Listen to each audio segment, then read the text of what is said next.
This is the best sliding for me. See, now I can talk. About what? Oh yeah.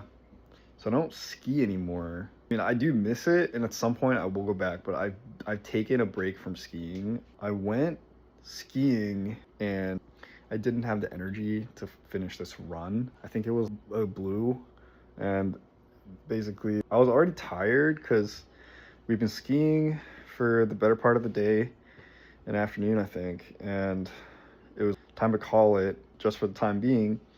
And the way back to the Airbnb, you actually have to ski down the blue slope, and that'll let you come home.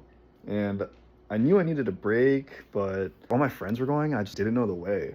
And I basically just needed to follow them because otherwise I couldn't get back to the Airbnb comfortably. So I was like, okay. I was also just underestimating the slope a little bit. I'd skied blues before, like that's without any kind of issue. And but this time I had to bank a right. But I was going too fast. My legs kind of gave out because like, my quads were so sore from skiing all day.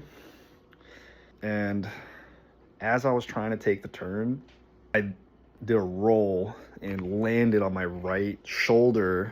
The arm just hopped out of the socket.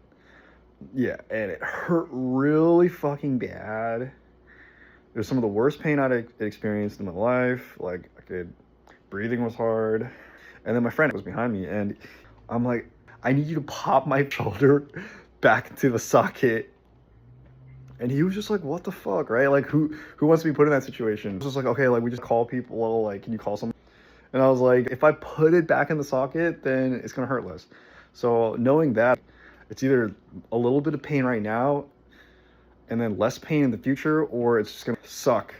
Maybe the medic can come and pop my shoulder back in, but I just decided to go for it, and I was just like, and I think it only took 1 or 2 tries and the shoulders pop back in, right? So I guess it wasn't too bad of a dislocation. The medic comes, and then he's like, can you skate down by yourself, or do we need to wait for a stretcher to come bring you all the way down the mountain? It was scary, but I managed to make it down, and they didn't have to bring a sled, which I've ridden that sled before as a kid. It's fun, but I felt that I could do it, so I went for it, and I got down there. I had insurance, but not Canadian health insurance, and when I called them, they were like, yeah, don't worry about it, just get taken care of it. I had to pay the bill out of pocket. I will call them later, and they'd be like, haha, teehee, we were just kidding. $2,000 for an x-ray.